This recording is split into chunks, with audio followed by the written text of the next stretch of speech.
नमस्कार। मेरी कहानियों और कविताओं को पसंद करने के लिए धन्यवाद।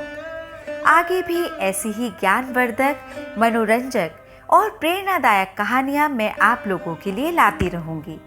उसके लिए आप इस चैनल को सब्सक्राइब कीजिए, लाइक कीजिए और शेयर कीजिए।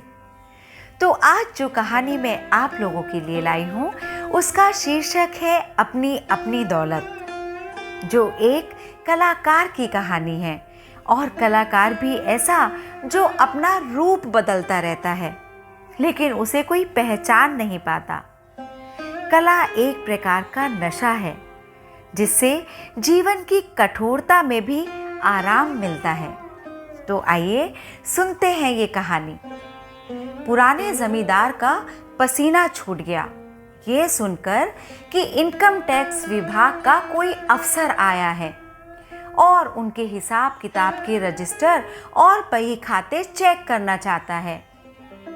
जमींदार जी बहुत घबराकर बोले, अब क्या होगा मुनीम जी? अरे हुजूर, मैं तो खुद घबरा गया हूँ। मैंने इशारे से पेशकश भी की, चाहा कि बला टल जाए, 1 लाख की बात भी की, लेकिन वो तो टस से मस नहीं हुआ। मुनीम भी बड़ा घबरा कर बोला, तो हे भगवान, मेरी तो सांस उखड़ रही है। तब तक रमुआ पानी भी लेकर आ गया। जमींदार ने पानी पिया लेकिन घबराहट तो कम ही नहीं हुई। हिंदू है कि मुसलमान या सिख है, तो अभी लस्सी वस्सी पिलाओ, डिनर के लिए रोको, सोडा पानी का इंतजाम करो, फकीरे से बोलकर 3-4 मुर्गे कटवाओ और उनसे कहो हम सारा हिसाब दिखा देंगे। पर आप शहर से इतनी दूर आए हैं, हमारे साथ डिनर करना तो मंजूर करिए।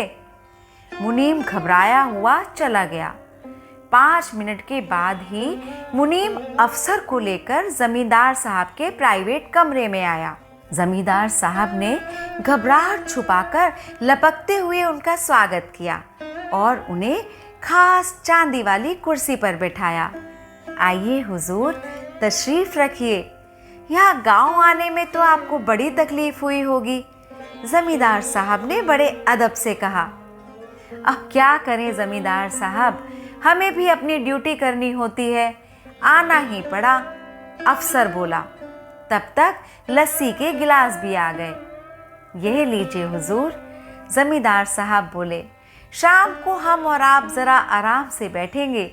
आप पहली बार तशरीफ लाए हैं। जी हाँ, जी हाँ, लेकिन मुनीम जी से कहिए पिछले 3 सालों के हिसाब किताब के कागजात तैयार रखें। जमींदार के पसीने छूट गए। उन्होंने खुद को संभाला, पसीना पोंछकर बोले, अरे हुजूर, पहले शाम तो गुजारिए, फिर रात को आराम फरमाइए। सुबह आप जैसा कहेंगे वैसा ही हो जाएगा। तभी नौकर ने आकर कहा, मालिक, रात के लिए फकीरे के यहाँ से मुर्गे कटकर आ गए हैं। मालकिन पूछ रही है कि चारों शोरबे वाले बनेंगे या आधे भुने हुए और आधे शोरबे वाले। बताइए हुजूर, कैसा मुर्गा पसंद करेंगे, शोरबे का या भुना हुआ या दोनों? जमींदार ने बड़े अदब से पूछा। इनकम टैक्स अफसर एकदम कच्चा पड़ गया। कहने लगा, जमींदार साहब, अब मैं चलता हूँ। अरे क्यों, कहाँ, क्या हमसे कोई गलती हो गई? नहीं नहीं, लेकिन आपके साथ बैठकर मुर्गा खाने की मेरी औकात नहीं है।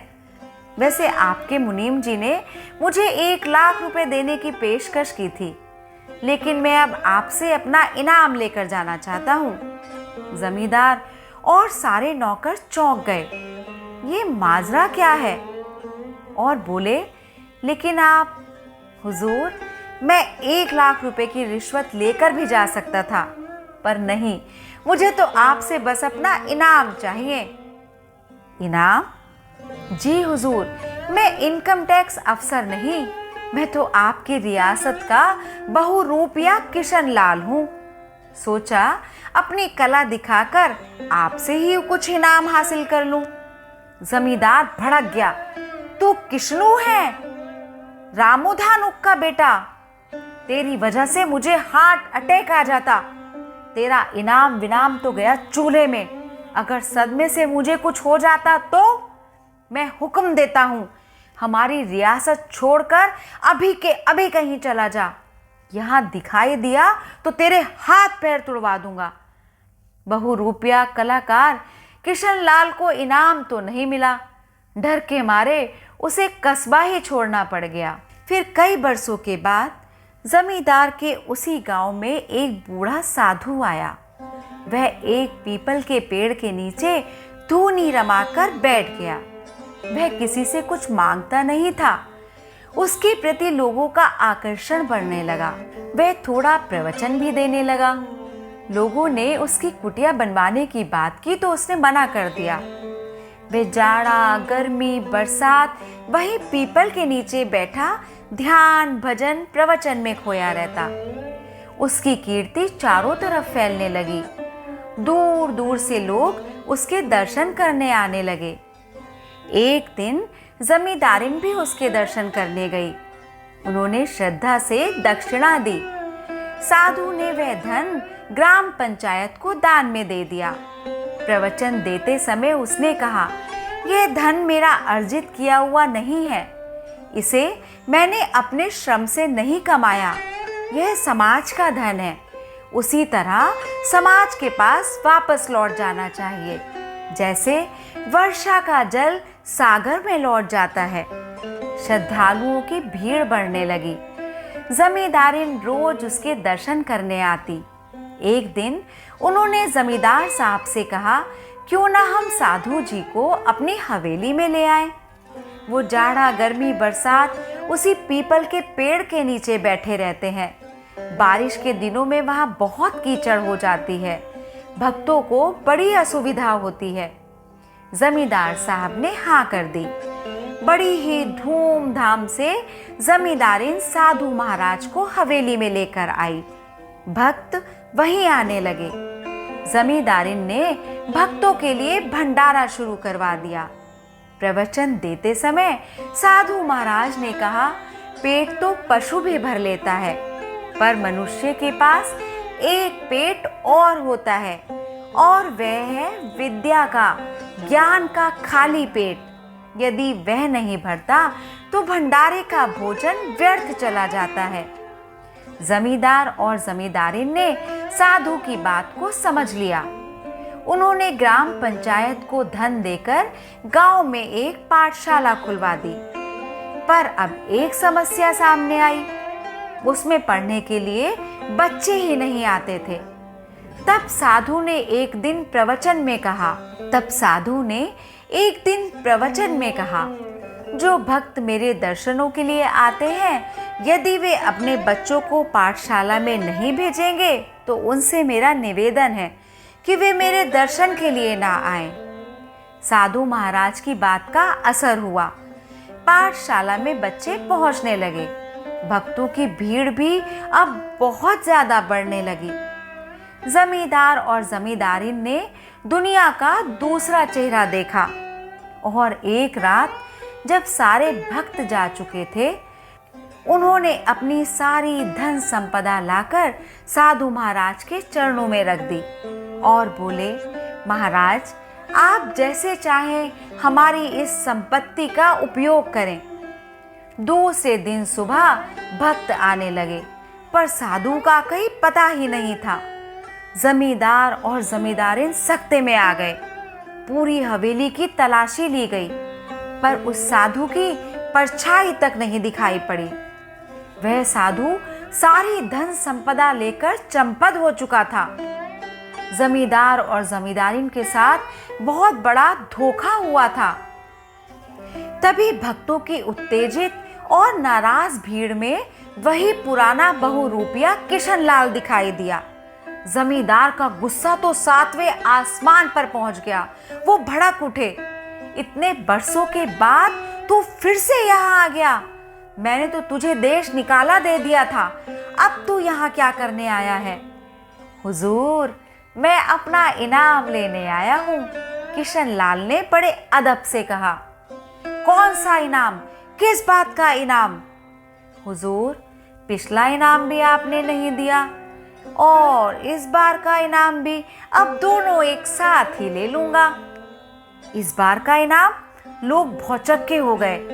जी हुजूर, वो साधु मैं ही तो था जिसे कल रात आपने सारा खजाना सौंप दिया था। लोगों को विश्वास नहीं हुआ। ताज्जुब से जमींदार ने पूछा, तो वही साधु था? जी हुजूर, तो वो सारी धन दौलत कहाँ है जो मैंने तेरे हवाले की थी? हुजूर, वो सारी दौलत हवेली के पिछवाड़े वाली कोठरी में रखी है और सही सलामत रखी है। नौकर दौड़ पड़े, वो खजाने वाली गठरी उठाकर ले आए और उस साधु की धोती में बंधी हुई थी। वो उसी की साधु वाली धोती में बंधी हुई थी। गठरी खोल के देखी गई। सारी दौलत के साथ ही उसकी दाढ़ी मूंछ भी रखी थी। उसका गेरुआ कुर्ता और रुद्राक्ष की माला भी रखी थी जो साधु के रूप में वो पहनता था। भक्तों की पूरी भीड़ में राहत आ गई। जमींदार और जमींदारिन ने उसे ताज्जुब से देखा। अरे पागल, तब तू इनाम क्यों मांग रहा था?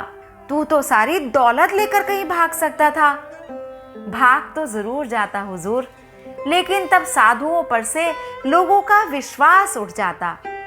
लोगों ने उसे आंखें फाड़ फाड़ कर आश्चर्य से देखा। जमींदार और जमींदारिन ने भी उसे बड़ी अचरज की आंखों से देखा। कितना बेवकूफ आदमी है ये, अपनी सच्चाई न बताता और सारा खजाना लेकर कहीं भाग जाता तो हम भी क्या कर लेते। किशन बहुरूपिया अपने इनाम के इंतजार में चुपचाप खड़ा था। तभी जमींदार साहब ने कहा, किशनु, यह जो तेरे साधु के कपड़े और मालाएं पड़ी हैं, इन्हें तो उठा ले। वो तो मैं उठा लूंगा हुजूर, पर मेरा इनाम तो दे दीजिए। सचमुच तेरी अकल पर बड़ा तरस आ रहा है किशनु। जमींदार साहब बड़े ही हंसकर बोले, तो बड़ा मूर्ख है। हुजूर, मैं मूर्ख नहीं हूँ, बस मैं एक कलाकार हूँ। और अगर मैं मूर्ख हूँ तो हम मूर्खों से ही तो यह दुनिया चलती है। मुझे तो सिर्फ अपना इनाम चाहिए, आपकी धन दौलत नहीं। मेरी असली दौलत तो मेरी प्रशंसा है जो आप मेरी कलाकारी के लिए दे दीजिए। और यह कहकर किशनु बहुरूपिया जमींदार साहब के पैरों में गिर पड़ा।